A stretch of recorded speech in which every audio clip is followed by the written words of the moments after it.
সুপ্রভাত ছাত্রছাত্রীরা, কেমন আছো সবাই? ভালো আছো তো? বাহ, আমিও ভালো আছি।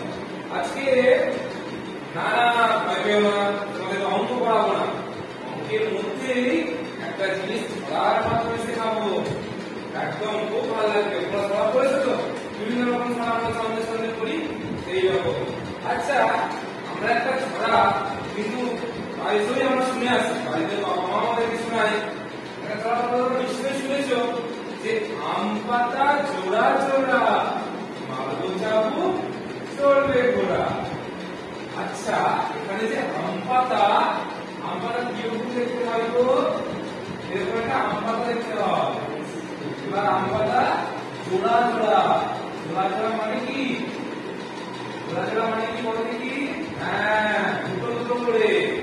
জোড়া জোড়া মানে হচ্ছে দুটো দুটো করে। আম পাতা জোড়া জোড়া, যখন এখানে ধরো 6টা সংখ্যা আছে, ঠিক আছে? তাহলে এই দুটো দুটো করে জোড়া হচ্ছে, আমরা এটা বুঝতে পারছি।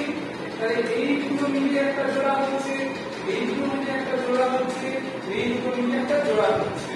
তাহলে আমরা কি বুঝতে পারছি যে জোড় সংখ্যা দুই দুই করে জোড় সংখ্যা হয়।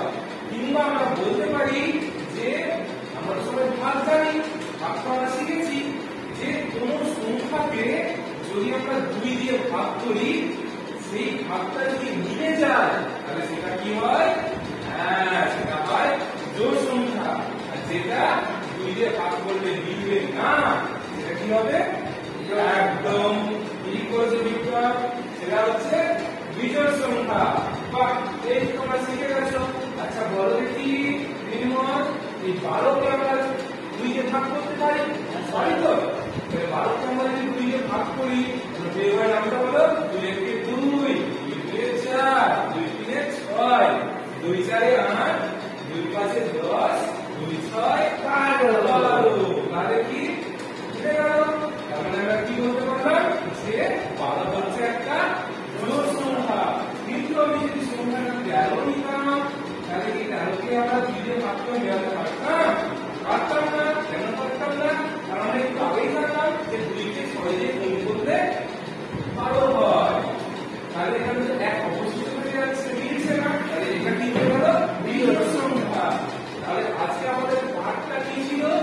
আজকে আমাদের পাঠ হচ্ছে জোড় ও বিজোড়, তাই তো?